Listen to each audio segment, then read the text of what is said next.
hat. Oh, I don't recognize this hat. baby. I don't ever wear a hat. What is up, everybody? Welcome to the pregame show. Let's go. Hey, good live from the Toyota Lounge and Studio. We're happy to have you.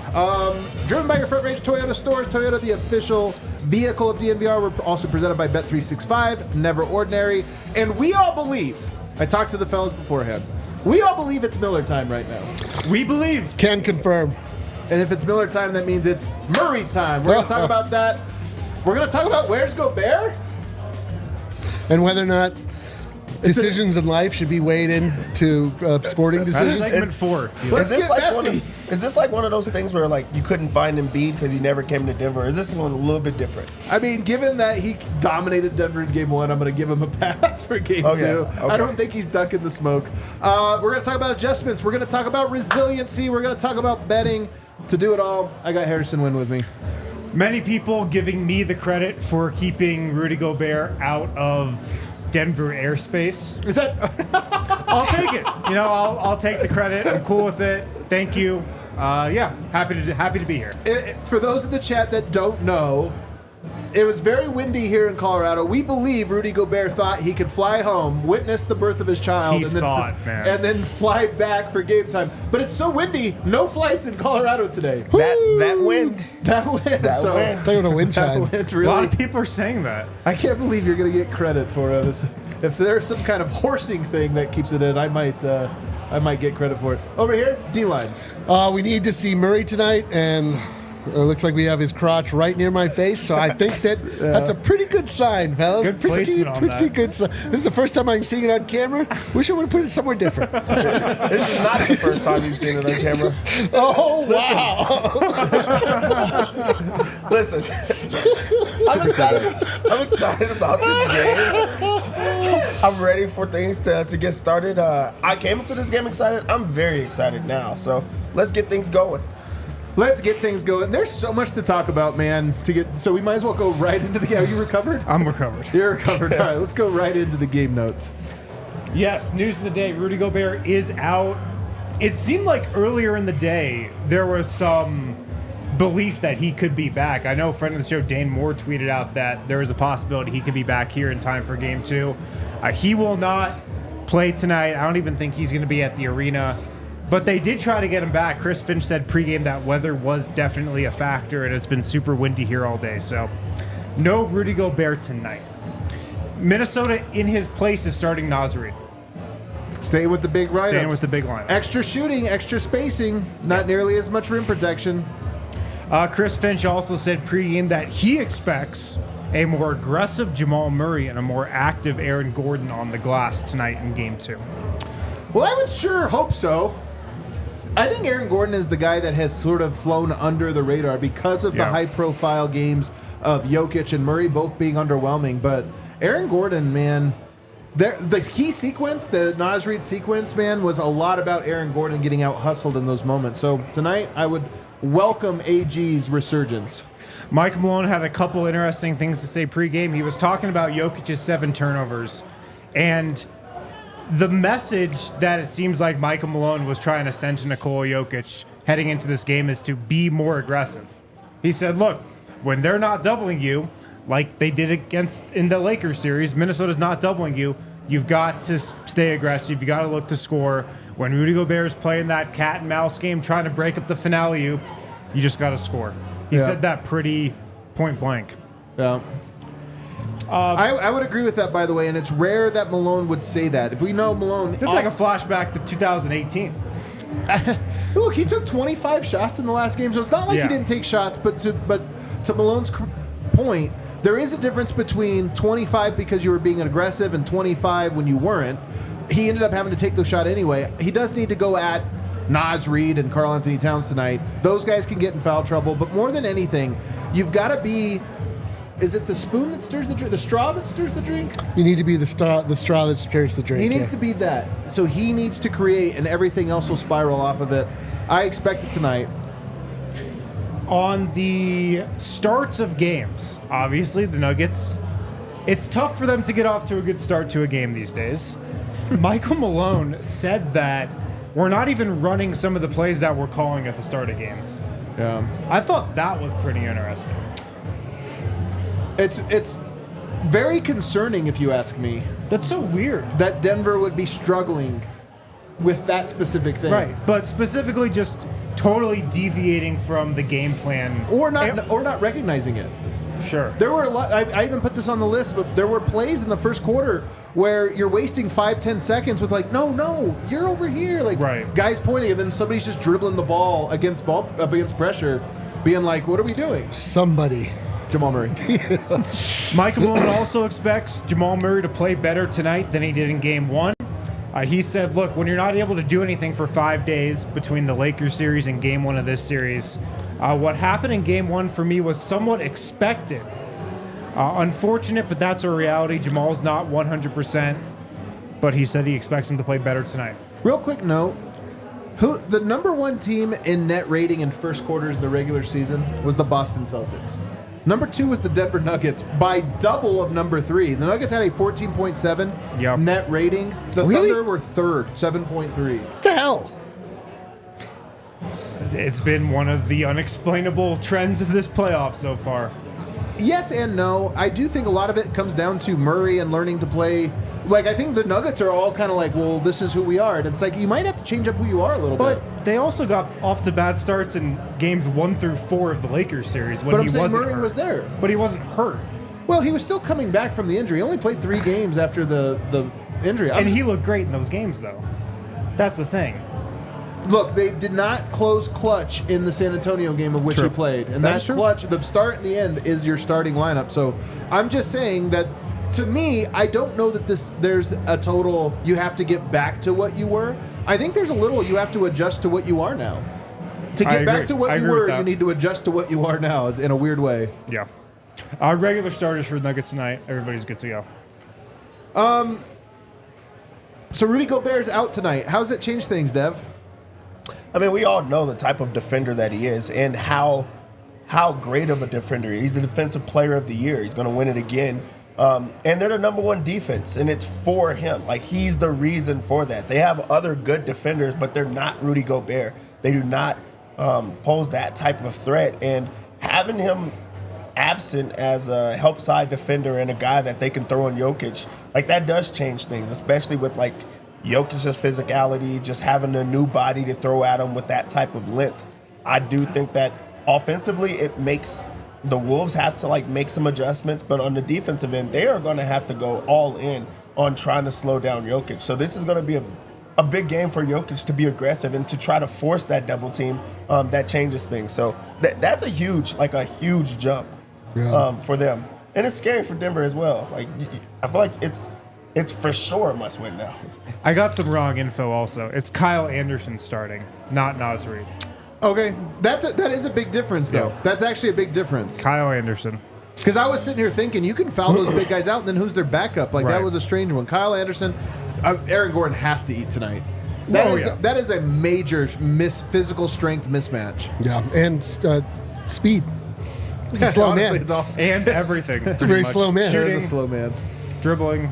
But it mattered, dude. Not having Gobert is like you heard what Michael Porter Jr. said, that he never realized what a good defender Rudy Gobert is. But once you get past the point of attack, this totally opens up the paint. The Nuggets would not. They don't have to shy away from trying to get to the rack the way that you sometimes have to, or at least worry about having to finish strong every single time. Like, you can play a little bit more in the style that you're comfortable with. So it's a big deal. It really is. It's an enormous deal. I actually had my hot take earlier that I think he's the most important Timberwolves player in the series. And I know that's wild because Anthony Edwards is unbelievable. And in Game 1, at least, he was right there. I've watched this game 3 times. Gobert was unbelievable. Unbelievable in this game, in that game. His absence is enormous. But we've seen this from Jokic before. I was so certain Jokic was going to come out tonight with a reminder game. And now that Gobert's out, I'm somehow less confident, but I think Jokic knows the time. He knows what it is, and I still expect him to put it on. It should just be less impressive, I guess, tonight. Sure, but I mean, this has to be an absolute statement, reminder, whatever you want to call it, type of game from Nikola Jokic. We've been waiting for it all playoffs long. Yeah. He hasn't had a signature game yet. This has the makings of it, absolutely. No Rudy Gobert. Nobody's going to be able to stop him inside. I just want him to look to be aggressive, like Michael Malone said pregame. I don't want him to wait for the double team if that's going to come. I don't want him to be trying to set guys up. Like, that will come within the flow of the game. But first quarter, I want him to score. Like, I want him to set the tone with his scoring in the first quarter. I think there's a great chance that they do what the Lakers did, though, tonight, and just hard double all out. I mean, you're not really going to just put Cat on him. I think the other thing is they're going to really try to space. I think you're going to run a lot of pick and pop and just try to make Yoke guard in space. Yeah. And how Denver guards that is not... It's a weird one because it's almost like this game becomes a throwaway game in a series, and Denver should win. But I don't know if there's going to be a ton of carryover. Sure. Because it's such a one-off circumstance. Yeah, but like the one that you get to add to your tally carries over. The most important carryover still happens. Let's ask the Circle K question. Who's going to eat tonight? Presented by Circle K's Inner Circle Rewards. Dev, who's eating tonight? There's been somebody that's been malnourished. He has not been eating much lately, and it's time for him to eat. This is going to be a Jamal game. I really do think that he has a bounce back spot. Is Jamal going to eat 5 peppers? He has to. Like, Hot that's part of ones. eating. Really, we haven't been seeing him play well, and it's been quite some time. But I was positive, and I was encouraged by his comments in the last presser about basically everybody's banged up. Like, that's not an excuse for me. I need to be better. Like, that type of mindset, especially with Jamal Murray, like, that goes a long way. There's no excuses. Did not, feel bad for himself or pity. Like, I've just been playing bad. I need to play better. I think that this is the bounce back spot for him. And I think that Rudy Gobert's length has did, something to him around the rim. And I just think that he has to have a bounce back spot. This is the one for him. Jamal eats today. Man, that would be a very welcome sign. That's a hopeful. Absolutely. That's a hopeful eat. Let me say one thing about that. Tonight, I was saying this before the show, but tonight feels like it could break perfectly for Denver in this way. Murray didn't get anything easier. Jaden McDaniels is still in. Nickeil Alexander-Walker's still in. Anthony Edwards is still in. But Gobert's not. So it almost feels like a training wheels game where Yoke should be able to take it home. But it would be great if Murray went off tonight against those guys because that's the same matchup for him. I'm hopeful. But I'm not betting on it. So I feel like the Nuggets, like you hinted at, I feel like the Nuggets have to change how they're approaching this series. I feel like they have to change how they're approaching their offense because the way that they're structured is like not possible at this moment because Murray's hurt and they have to acknowledge that he's hurt and he's not the same player that he has been. And Dev won't do it. I'll do it. I mean, I think that he could still eat, but I think they need to look for Mike a lot more. I think they need to play a lot more in and out or inside out with Jokic and Michael Porter Jr. They have to actually put an emphasis on trying to feed him and get him going. Like with Jamal peppered in, like it's just. You just have to look at reality here. Like, he just is not as quick.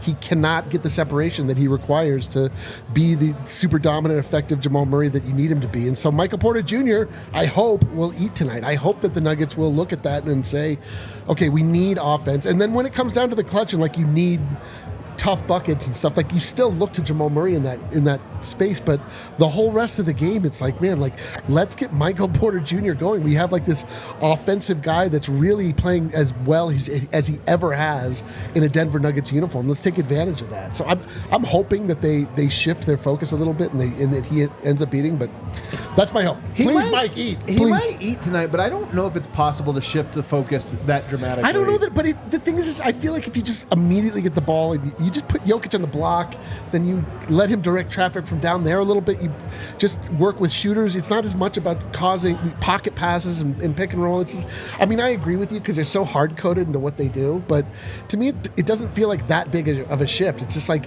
Jokic finds the open guy. Yeah. I think Aaron Gordon's going to eat tonight. I mean, them putting Kyle Anderson in the lineup, I'm sure Anderson's going to guard Jokic some, and they'll double team that way. I'm sure Towns will try to guard him straight up some. But the only play I really remember Aaron Gordon making in game one was when he got in Karl Towns' face. And it felt like for a moment that started to shift some momentum the Nuggets' direction. Like, it felt like that was needed at that time.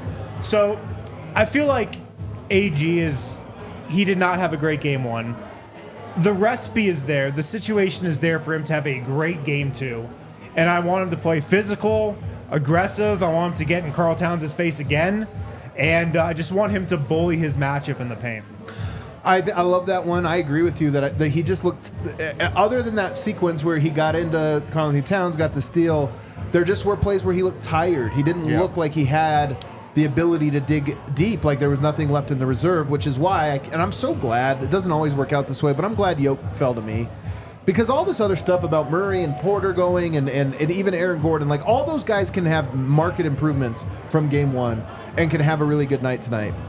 But you know what I don't feel like we've seen so far in these playoffs? It's so true. A signature Jokic game. Nope. We've had very good games. In fact, I don't know that we've had any bad games, honestly, from Jokic. Not, but that's if we had a signature one, I don't know if you can have a signature one when Rudy Gobert's out. I really don't. But I do. The question I keep asking myself is, did the Nuggets need like a glass of cold water on their face? Did they need to kind of like bleed so they could wake up and say, oh, this is what it takes. We need to go another level? I hope not. I hope so, because we haven't seen it yet. They just lost, and I hope it galvanizes the team. But I think what will definitely galvanize the team is if Jokic treats it that way. Because if he does, I think Aaron Gordon will. I think Michael Porter will. I think Christian Brown will. I think everybody else will. So tonight, I don't care that Rudy Gobert's not out there. Jokic needs to look like the guy whose playoff PER is higher than Michael Jordan's. He needs to look like that guy tonight, because I don't think he has looked like that guy quite yet in the postseason. I think it comes tonight. All right, adjustments, just quickly here. Is there an adjustment you expect tonight from the Nuggets? Yeah, like Rui Hachimura, putting him on... Oh, sorry. Adjustments in game 2. I wonder if the Nuggets switch up anything about how they guard Anthony Edwards in this one.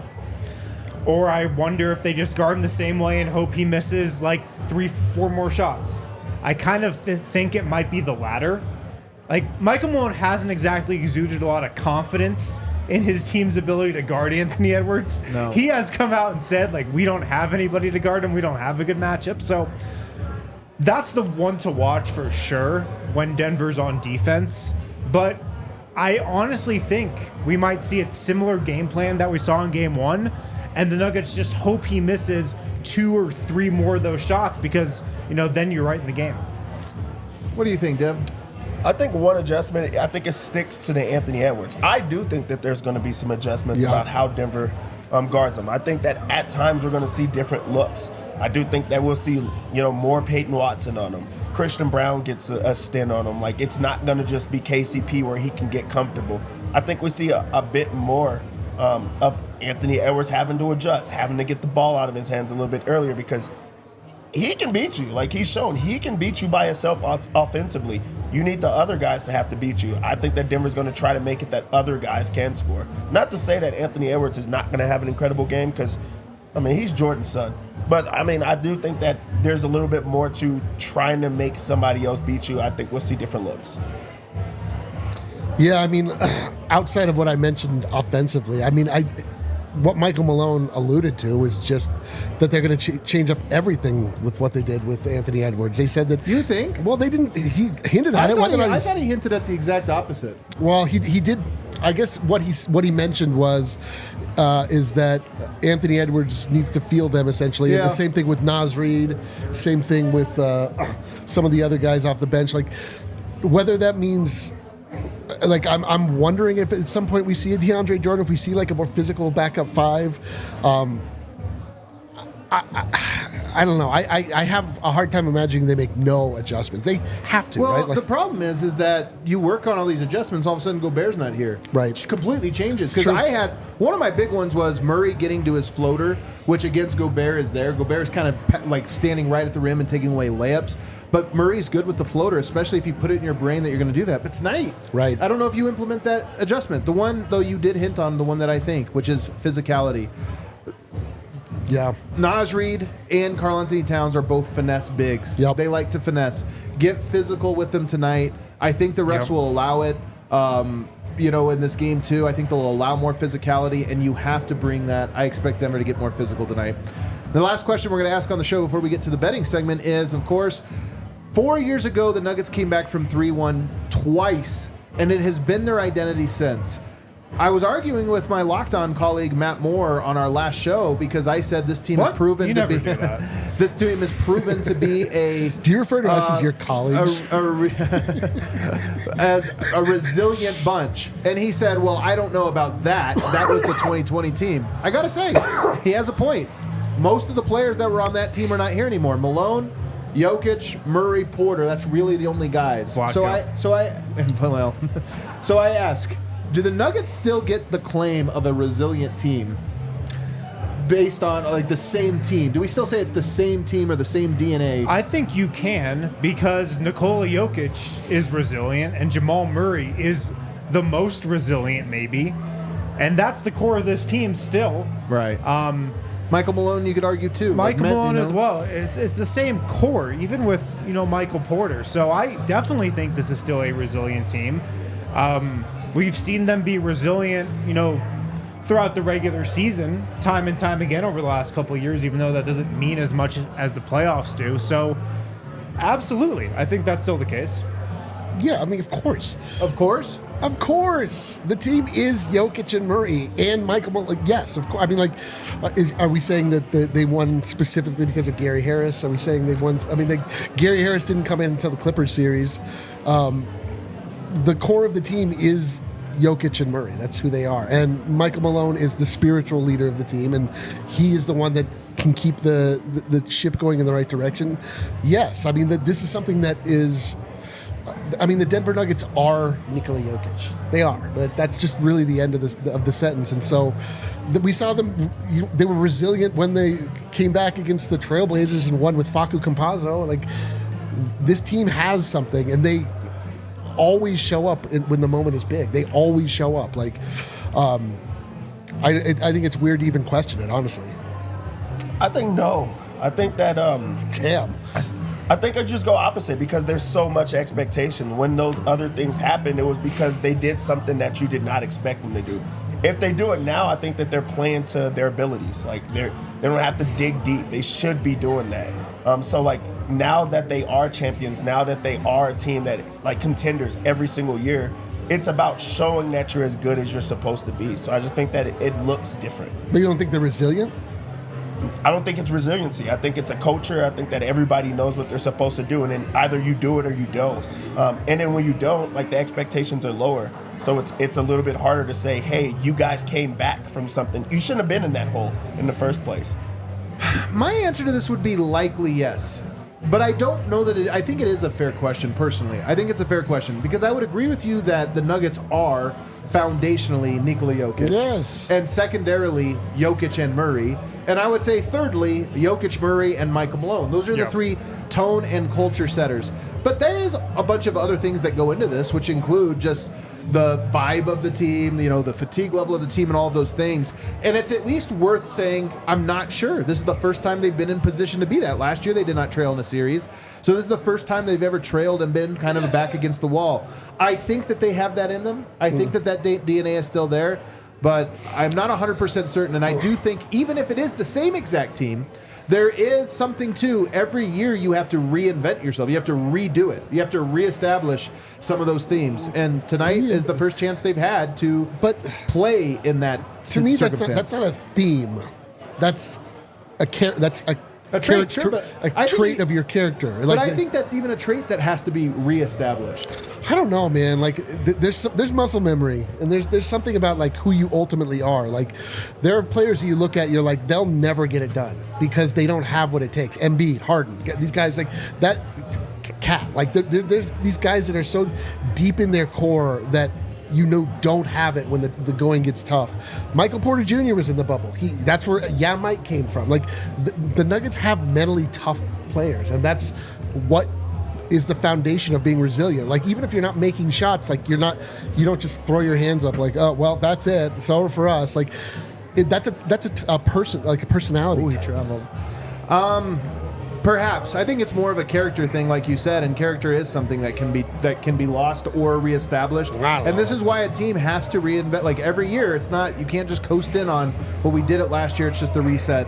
You got to reestablish all of those values and all of those things. We'll see tonight, though. I want to see how focused and resilient they are because, quite frankly, I don't think the Nuggets have a single 48-minute focused, resilient game yet. Well, that's not resilient. The resilient is when you have it's all against you and then you respond. I think it comes down to this. Nikola Jokic, I think, is resilient because unlike a lot of other stars, he doesn't change how he plays regardless of the situation. Down 3-1 in a playoff series, he's going to play the same way as if he was up 3-1. You can't say the same thing for other stars. Right. The fact that Nikola Jokic is a resilient player. Jamal Murray is a resilient player. I don't think you lose those things. Yeah. No. All right, let's get into the betting segment now and open up Bet365 Never Ordinary and do whatever Dev tells us. Let's do it. Denver comes in this game as 7.5-point favorites. Woo. This started out at -4, but then the Gobert news came out. So, of course, that changes things, especially defensively. Like, he did alter so many shots in that last game. He was incredible, honestly. He's good. He is damn good. They don't have him tonight. I'm not going to touch this line, but I do think that Denver wins this game. I would do a money line, or I would make this a little bit lower, but I take Denver to win. I don't touch the 7.5. Just can't trust them in this spot right now. I'm going to go over 208. Denver did not play well offensively, and you can credit that to Minnesota's defense. They have the #1 defense for a reason. They're now missing their best defender.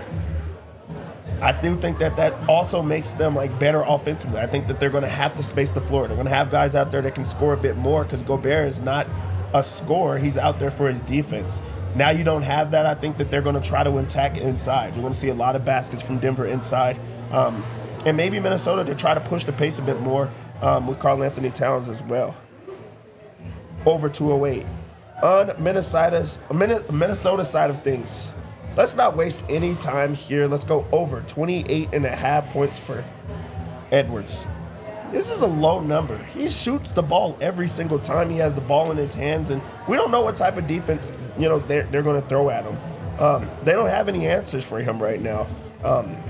And while I expect there to be more effort, I do think that he looks unguardable right now as far as confidence. He's going to keep on shooting. That's buckets. Let's just take the over there. I'm going to also go over with a combination of 16.5 points plus assists for Mike Conley. He's making everything they give him. He's always open somehow, and he's knocking down the three ball. I think he's going to try to attack Murray, man. He's going to try to attack. I honestly think the game turned in large part when he realized Murray couldn't move defensively, and he started going past him. Multiple times in a row, too. I do think that Murray's going to try to attack him, but I think that he can score some points. On Denver's side of things, let's start where we always start. Michael Porter Jr. over 2.5 3-pointers. He had 4 in his last game, and he continues to be playing at a higher level offensively and just finding his way. I love this bet, He's also part of the offense. We can push this up to 4. No Gobert, so they're going to be scrambling even more. His scramble is also like just I might his buy it size. up. We could just push that up if we want to, but we're going to go over 2.5. This is also going to be on the watch along. We're going to hit all of them today. I just know it. Beautiful. Let's go over KCP over 1.5 3-pointers as well. He has to be that escape valve, that release with the big man focus and lineups. He just has to, and I think he responds in a big way. He had 2 threes last game. He's getting them up, and I think that they're going to just continue to try to find him to knock him down. He's going to have to be big on both ends of the floor in this one. He has to respond on offense. I'm going to go over. For just a booster, let's just throw in Jokic to knock down a 3-pointer. He wants to loosen up the defense. It's like what he wants to do. 9 of them in game 1. He took 9. They were falling, but they have to guard him. They want to push him out. Also, Cat's going to try to stay out of foul trouble. I think we are going to see Jokic get aggressive, like super aggressive, because he wants them in foul trouble. Nas Reed can't guard him. Let's go over the guy that I think is going to eat, Jamal Murray, 22.5 points. He looks rough for a majority of these playoff run. He just hasn't ate yet, but it's time for him to eat. We saw in that interview where he got to talk about, like, hey, I just have to be better. I think he is going to be better. He's going to score. I think he's going to be aggressive early on. So I would even take his first quarter points. I think that they're going to try to find him as they always do early on. He's going to score. We talk about players that had a bad game 1. Gordon was horrible. Like, he was really bad. This is a bounce back spot for him. The reason I thought he was so bad, it wasn't because he wasn't able to score. It was his energy. It was very down. He was getting blown by the entire time. There was just nothing there as far as effort. I think he's going to have effort in this game. I'm going to go over 11.5 rebounds plus assists. I think he'll get a couple extra boards in this game, and to just find things. KCP over 1.5 steals is the defensive bet. And for the lock, I just know that Jokic was frustrated with his play last game with a few misses around the rim. He was tired and started just settling for threes late. I don't think that he's going to do that. I think we have a monster game from him. A mukbang, if you will. Oh, let's bang it out. I just think that Chivapi I for think that they days. woke the demon up. He's going against Karl Anthony Towns, and I think he's going to be aggressive. His line is 30. He's going to score over 30. He's got that dog in him, and he's He's going got up that against dog in Cat. So that's our lock of the game. I like Jokic triple-double Love it. tonight. I think they're going to end up doubling him actually a fair amount. Yeah. I think he's going to get his assists. So I can see it. I think that's very likely. And I even like Jokic. Did they have assists and rebounds? Yeah, I like that one. Jokic at 22.5. I like that one because I could see him again if Jokic murders him early on. I could see them just hard doubling him, and I could see him having like 16 rebounds, 13, 14 assists. You know, in the off chance that he doesn't get a ton of points also on top of that, which he'll probably just get a bunch of that as well. All right, guys, we had one super chat. Hit that outro music. What do we got? Boy's dad What at up? the game says, absent Rudy, it seems Wind is responsible. Who knew? Good job, Wind. Also, he's telling you. finding out FAFO can't also be experienced literally. FAFO can also be experienced. The boy's dad way smarter than us, so that could be a really He's finding intellectual out. reference. Fuck around and find out. Fuck around and find out. He's a very, very smart guy. There you go. There you go. All right, everybody. Watch along starts in just a moment. Head on over there. Join us. Hop in the chat already. We'll see you on the other side. Let's go.